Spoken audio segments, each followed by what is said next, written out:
noite, estamos começando mais um Café com Feminismo. Na edição de hoje falaremos sobre um país que ganhou bastante destaque a partir da década de 90, com o aumento da igualdade de gênero. Ruanda, localizado na África, possui 12 milhões de habitantes e cerca de 60% dos cargos políticos são ocupados por mulheres. Bom, para entendermos melhor essa realidade, trouxemos duas figuras importantes da política de Ruanda, Ábida e Esther. E boa noite, senhoras. Estamos muito felizes de ter vocês aqui em nosso estúdio. E então expliquem pra gente como se deu esse aumento da participação política das mulheres. Boa noite. Nós gostaríamos de expressar nosso tamanho prazer e agradecimento para vocês estar apresentando Ruanda, um país tão importante como o Brasil, num cenário mundial onde países africanos não têm tanta visibilidade política e econômica assim em âmbito mundial.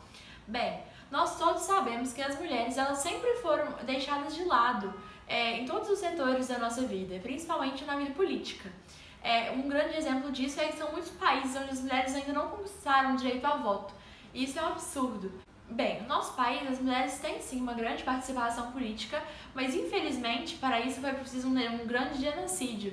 E muitas pessoas morreram para que nós estivéssemos hoje onde nós estamos. Isso aconteceu na década de 90. Esse genocídio ele se deu principalmente com os homens, deixando os espaços políticos para as mulheres. E como deu esse genocídio e essas milhares de mortes e tal? Bom, eu vou dar uma contextualizada. O nosso país ele é formado por 3 etnias. As principais são as Hutus e as Tutsis. Foram grupos que nunca se deram bem, assim, definitivamente viviam em conflitos. E tudo piorou com a chegada dos belgas à região, né? Esses povos europeus chegaram e aproveitaram dessa instabilidade interna e foram apoiar determinado grupo para conseguir força ali mesmo, né? Isso foi durante o período do imperialismo. Eles apoiaram os Tutsis, que conseguiram vários privilégios na política, na sociedade, na economia, e os Hutus ficaram completamente desprivilegiados e revoltados com isso. Então a situação que já não era tão boa piorou ainda mais. E aí se iniciou um conflito, né, dentro de vários que já ocorreram, que foi para dominar de fato a política da região. Né? Agora, com a expulsão dos belgas, que era o objetivo deles, né, quem queria assumir o comando? E nesse período houve uma mortalidade assim, impressionante, sabe? Milhares de pessoas morreram, mas ainda não foi a situação mais crítica, né? Mas enfim, nesse contexto, os Hutus venceram e os Tutsis foram exilados e os belgas, obviamente, extintos da região, né?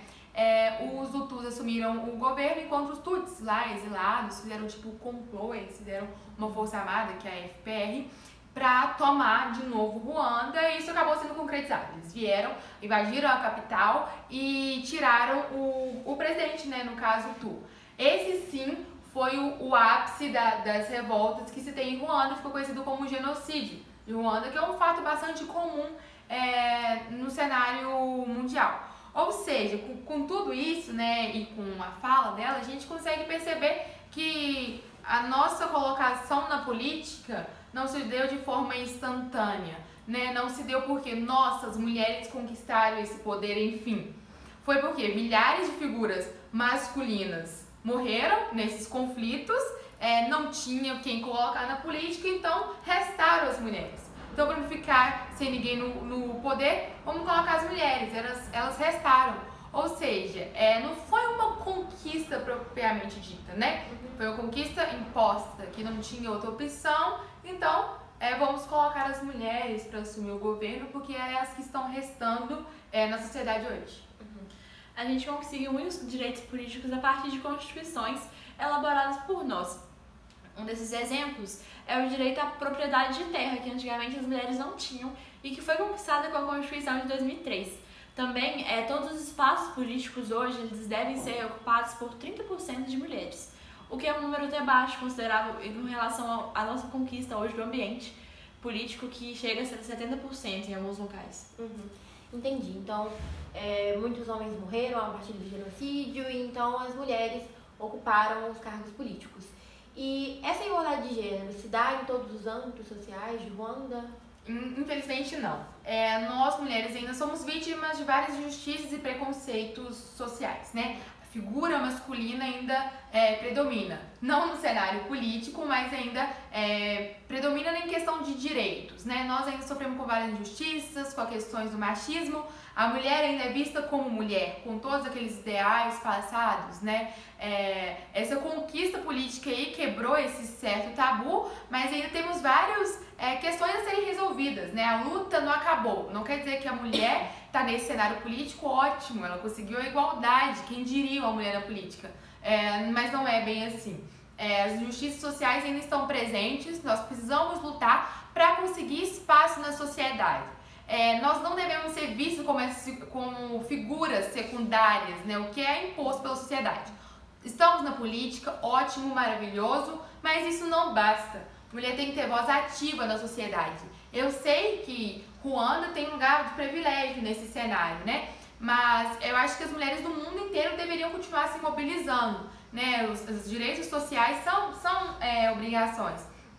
Então, a luta não pode parar, né? A gente não pode ficar satisfeita pela ocupação de um simples cargo político, que é mais do que obrigação. Sim, um grande exemplo disso foi que em 2009, né, nós aprovamos uma medida adicional à Constituição de que as mulheres elas tiveram o seu tempo de maternidade reduzido de 12 meses para 6 meses. Isso é um absurdo. Nós devemos ter acesso direto aos nossos filhos durante esse período inicial da fase de vida deles, né? É um direito nosso e que nós vamos continuar lutando contra essas medidas no parlamento, na política e na vida social das mulheres. Então, Ruanda atualmente é o 6º país com maior igualdade de gênero do globo. E mesmo assim, como elas falaram, as mulheres ainda sofrem, né? Diversas injustiças e o machismo ainda prevalece muito. Então a nossa luta ainda, infelizmente, vai continuar. É um prazer ter vocês aqui, muito obrigada e até a próxima edição.